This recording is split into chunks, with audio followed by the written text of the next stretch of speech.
Dear students, once again welcome into FYBA optional English classroom. प्रिय विद्यार्थी मित्रांनो, FYBAच्या optional इंग्लिशच्या क्लासरूममध्ये आपल्या सर्वांचं पुन्हा एकदा स्वागत. गेल्या लेक्चरमध्ये मी तुम्हाला द एलिमेंट्स ऑफ पोएट्री हा टॉपिक शिकवला होता आणि आज मी तुम्हाला द टाइप्स ऑफ पोएट्री की कवितेचे प्रकार किती असतात, त्याचे फॉर्म्स कोणकोणते असतात आणि त्यांची काय काय वैशिष्ट्ये असतात ते शिकवणार. So now we start the types of poetry. We have seen what is poetry. Poetry is the spontaneous overflow of powerful feelings recollected in tranquility. Or poetry is metrical composition, or poetry is the flight of imagination. Or we can say that poetry is the best words in best orders. All these are the definitions of poetry, and now we see the types of poetry. There are two types of poetry. The first type of poetry, it is called as subjective poetry, and the second type of poetry, it is called as objective poetry. What is subjective poetry? When the poet, he is speaking about himself, he is expressing his own emotions in the poem, it is called as subjective poetry. Subjective poetry is personal poetry. Here the poet, he expresses his own feelings and own emotions, own thoughts. The subject, that is subject matter or theme of the poem, it is from his own life. Whatever he sees, whatever he meets in life, he looks at it through his own point of view and he expresses his own view. It is the expression of his own feelings. It is called as personal poetry, and this personal poetry, it is called as subjective poetry. Subjective poetry म्हणजे काय? Subject म्हणजे विषय, एवढंच तुम्हाला माहिती आहे, परंतु subjective म्हणजे पर्सनल, की ह्या कवितेचा विषय जो असतो ना, तो कवीच्या स्वतःच्या जीवनाशी निगडित असतो. कवी कवितेमध्ये जे जे व्यक्त करतो ते पर्सनल, त्याचं वैयक्तिक असं मत असतं. म्हणजे जीवनामध्ये ज्या ज्या गोष्टी त्याला भेटतात, जो जो विषय पाहत होतो त्याच्यावर त्याची स्वतःची प्रतिक्रिया काय, त्याला त्याच्याबद्दल काय वाटतो, तो त्याचा दृष्टिकोन त्याने कवितेमध्ये व्यक्त केलेला असतो. कवितेमध्ये व्यक्त केलेल्या भावना, विषय किंवा त्या कवितेत व्यक्त केलेले विचार, हे सगळे किंवा प्रसंग हे कवीच्या वैयक्तिक जीवनातले असतात, त्याच्या मनाशी निगडित असतात, त्याच्या जीवनाशी निगडित असतात. So this type of poetry, it is called as personal poetry, की याच्यामध्ये कवी जो आहे त्या कवितेचा विषय, theme of the poetry, it is related to the life of the poet, की कवीच्या स्वतःच्या जीवनाशी निगडित असा कवितेचा विषय असतो. त्या कवितेमध्ये व्यक्त केलेल्या भावना, विचार किंवा प्रसंग हे कवीच्या स्वतःच्या जीवनाशी निगडित असतात. त्यावेळी त्याला सब्जेक्टिव्ह पोएट्री असं म्हटलं जातं. This subjective poetry, it is personal poetry, because here the poet expresses his own feelings, own thoughts and the incidents from his own life. It is his reaction to life and people around him. की subjective poetry म्हणजे त्या कवितेची आजूबाजूच्या जगाला त्याची असलेली प्रतिक्रिया, त्याला आलेले अनुभव, त्याला भेटलेल्या व्यक्ती यांच्याबद्दल त्याच्या मनात उमटलेली प्रतिक्रिया त्याने याच्यात व्यक्त केलेली असते. So this is called as subjective poetry. याच्या उलट असतं objective poetry. What is objective poetry? Objective poetry is impersonal poetry. Here the theme or subject matter of the poetry, it is out of the life of the poet. He is not expressing his own emotions, own feelings or own thoughts, but the subject is out of his life and he looks at it objectively. He presents all the things through the point of view of a third person. Whatever happens, it is not related to his own life. So this type of poetry, it is called as impersonal poetry, and this impersonal or objective type of poetry, it is often written in a narrative or dramatic way. ही objective poetry जी असते ना, तर ती impersonal असते. त्याच्यामध्ये कवीच्या स्वतःच्या भावना, स्वतःचे विचार किंवा स्वतःच्या जीवनातले प्रसंग नसतात. तर सब्जेक्ट मॅटर म्हणजे कवितेचा विषय जो आहे तो कवीच्या जीवनाच्या पलीकडचा असतो. एखादी काही बाहेर घटना घडली आणि त्या घटनेवर आधारित त्याला जे काही विचार सुचले ते त्याने अगदी तटस्थपणे मांडलेले असतात. तर त्यावेळी त्याला आपण ऑब्जेक्टिव्ह पोएट्री असं म्हणतो. म्हणजे फॉर एक्झाम्पल, माझ्या जीवनामध्ये काहीतरी घडलं आणि त्याचं मला अतिशय दुःख झालं, तर त्यावेळी मी ते जे दुःख व्यक्त करेन, तर ती जी गोष्ट आहे ती सब्जेक्टिव्ह पोएट्री होईल. परंतु जर समजा काहीतरी घडामोडी झाल्या आहे, की आपल्या राजकीय जीवनात काहीतरी घडामोडी झाल्या आणि त्याच्यानंतर मला जे काय वाटतं आहे ते विचार मी व्यक्त केले, माझं स्वतःचं काही नाही, परंतु आहे त्या घटनेचं तटस्थपणे परीक्षण केलेलं असेल आणि त्याच्यात विचारभावना मांडल्या असतील, तर ती ऑब्जेक्टिव्ह टाईप ऑफ पोएट्री होऊन जाते. तर ह्याच्यामध्ये ह्या ऑब्जेक्टिव्ह पोएट्रीमध्ये कवीच्या personal emotions, personal thoughts express नसतात, तर त्याचा कवितेचा विषय जो आहे तो कवीच्या जीवनाच्या पलीकडचा असतो आणि त्या विषयाला कवी न्याय देत असतो. स्वतःचं म्हणणं न मांडता त्या विषयाशी संबंधित तो इम्पर्सनली मांडत असतो आणि त्याच्यामुळे याच्यामध्ये काय की तो दुसऱ्याबद्दल काहीतरी सांगत असतो, दुसऱ्याचीच गोष्ट सांगत असतो. त्याच्यामुळे याच्यामध्ये जे मोड ऑफ एक्सप्रेशन आहे ते नॅरेटिव्ह टाईप असतं, की तो काहीतरी कथन करत असतो किंवा ड्रॅमॅटिक, की अगदी नाटकीयरित्या ते मांडलेलं असतं. तर हा मुख्य फरक आहे सब्जेक्टिव्ह पोएट्री आणि ऑब्जेक्टिव्ह पोएट्रीमधला. सब्जेक्टिव्ह पोएट्री ही पर्सनल असते, ऑब्जेक्टिव्ह पोएट्री इम्पर्सनल असते. सब्जेक्टिव्ह पोएट्रीचा विषय हा कवीच्या जीवनाशी, स्वतःच्या मनाशी निगडीत असतो, तर ऑब्जेक्टिव्ह पोएट्रीचा जीवन हा कवीच्या जीवनाच्या बाहेरचा असतो. याच्यात तो स्वतःबद्दल न सांगता तो जो विषय असेल कवितेचा त्याच्याबद्दलच तो तटस्थपणे बोलत असतो. तर अशा पद्धतीने सब्जेक्टिव्ह पोएट्री आणि ऑब्जेक्टिव्ह पोएट्री असे दोन ब्रॉड टाईप्स आपण केले. तर आता ह्या दोघांमध्ये कोणते कोणते फॉर्म्स असतात पोएट्रीचे ते आपण बघू.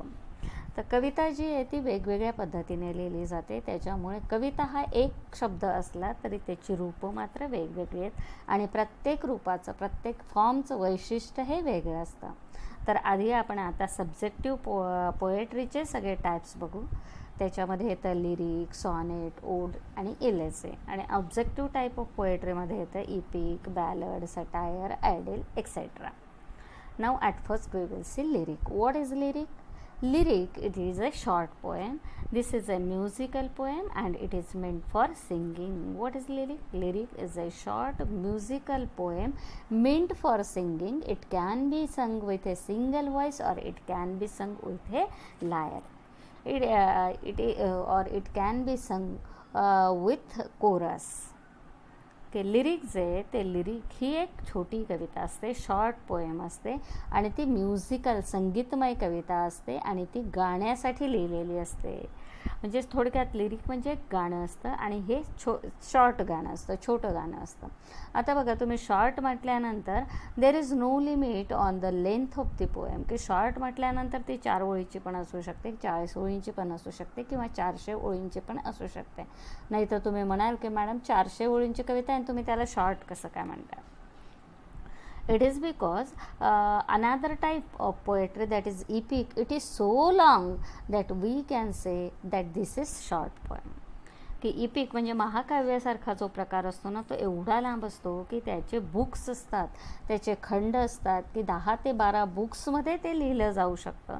तर ही एवढ्या मोठ्या पोएट्रीच्या कम्पॅरेटिव्हली जर 400 ओळींची कविता असेल तर तिलासुद्धा आपण शॉर्ट म्हणू शकतो. हे लिरिक 10 ओळींपासून 25 ओळींचं, 50 ओळींचं, 100 ओळींचं, 300 ओळींचं पण असू शकतो. But it is a short poem. आणि शॉर्ट का असतं?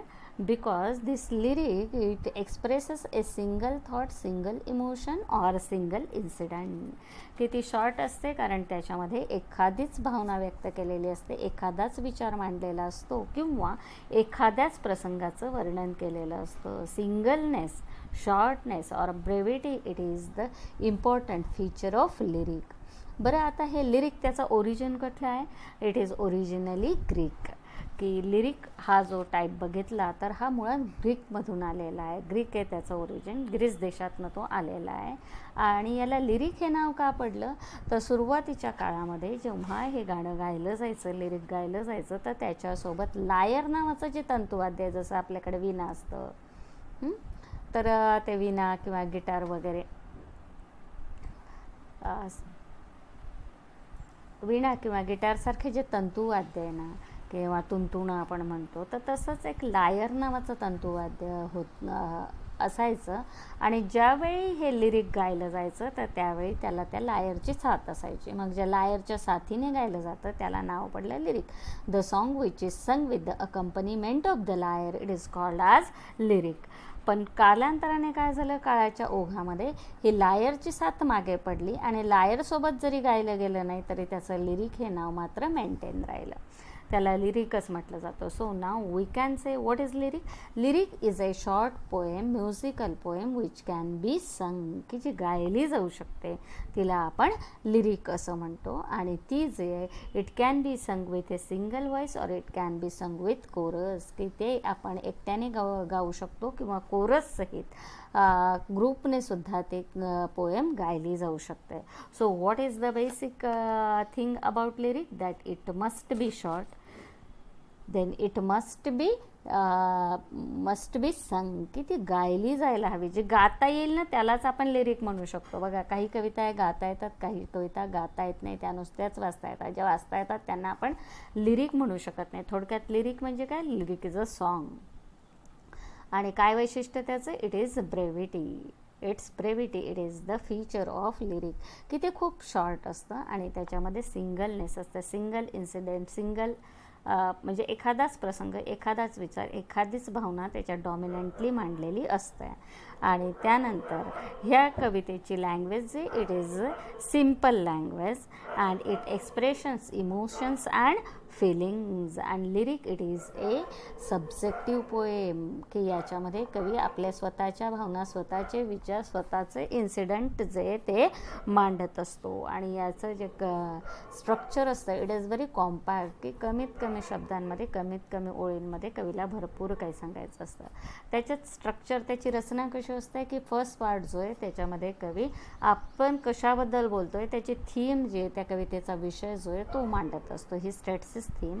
In the second part there is the development of the thought, की दुसरा जो पार्ट आहे त्याच्यामध्ये त्याची जी थीम आहे, त्याचा जो विचार आहे तो त्याने डेव्हलप केलेला असतो. And in the last part there is the conclusion or summing up of that thought, की लिरिकच्या शेवटच्या पार्टमध्ये कवी जो आहे ते आपल्या विचारांना संकलित करतो, एकत्रित करतो, कन्क्ल्युजन सांगत असतो. तर अशा पद्धतीने लिरिक ही पोएम असते. What is lyric? Lyric is a short poem which is meant for singing. It can be sung with a single voice, it can be sung with a chorus.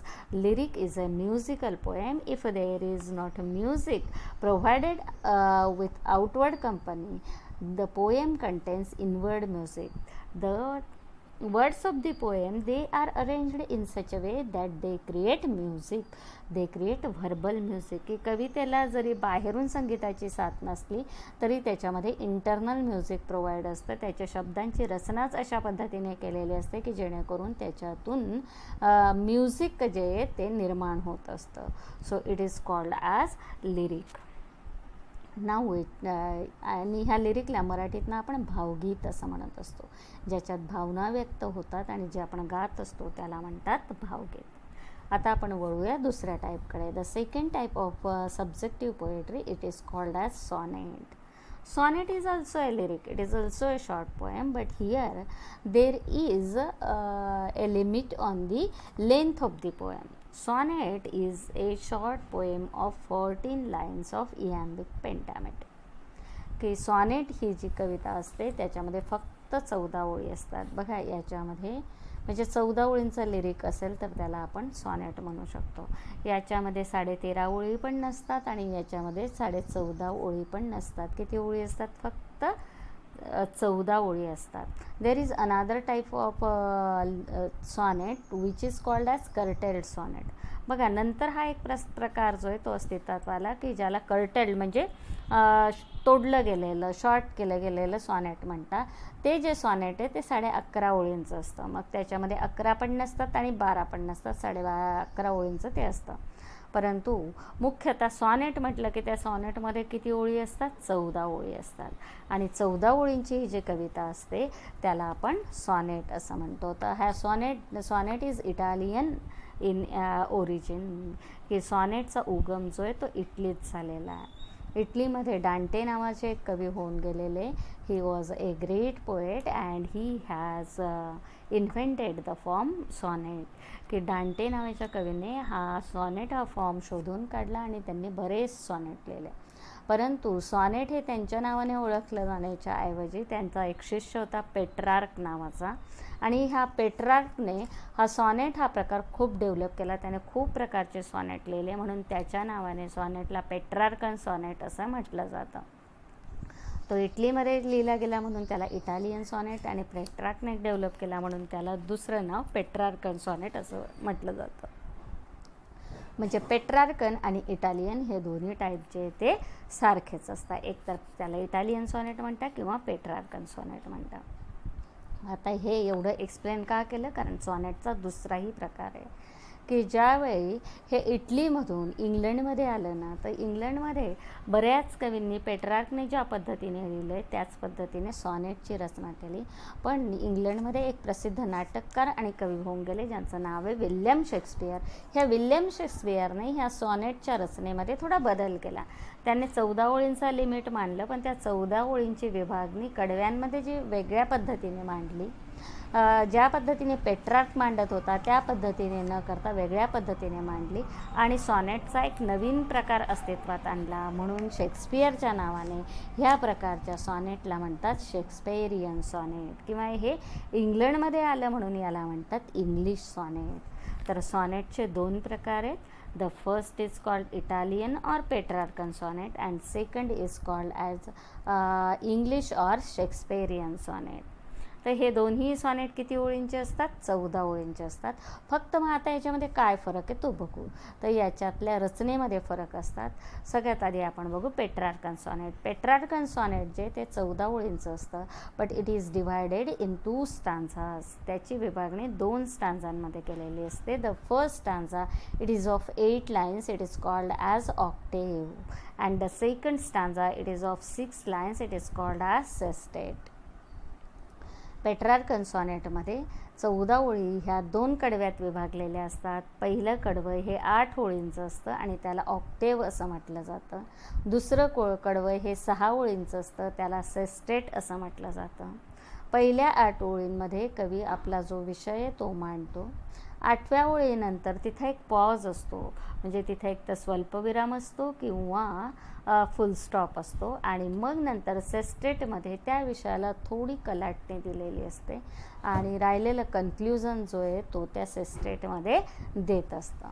याचा rhyme scheme जो आहे म्हणजे यमक जे आहे ते सुद्धा वेगळ्या पद्धतीने, की पहिलं जे A B B A B बी ए, म्हणजे पहिली ओळ जी 4थ्या ओळीशी जुळते, दुसरी ओळ 3ऱ्या ओळीशी जुळते, पुन्हा ए बी बी ए असा असतो, की म्हणजे मग पहिली, 4थी, 5वी आणि 8वी ओळ एकमेकांशी जुळते, आणि मधल्या ज्या ओळी आहेत की दुसरी, तिसरी आणि 6वी आणि 7वी ह्या ज्या एकमेकांशी जुळणाऱ्या असतात. नंतर सेस्टेटमध्ये तो जो राईम स्कीम जो आहे तो बदललेला असतो. CDE CDE किंवा CDC CDC अशा पद्धतीने त्याचा राईम स्कीम जो आहे तो असतो. This is the structure of Petrarchan sonnet.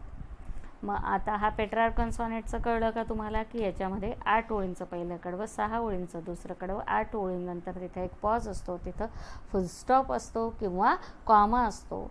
पहिल्या 8 ओळींमध्ये कवी त्याची मुख्य कल्पना मांडतो आणि मग त्या पॉजनंतर तिथं एक थोडीशी कलाटणी, त्याला टर्निंग पॉईंट दिलेला असतो, त्याचं राहिलेलं वक्तव्य तो त्याच्यामध्ये मांडत असतो.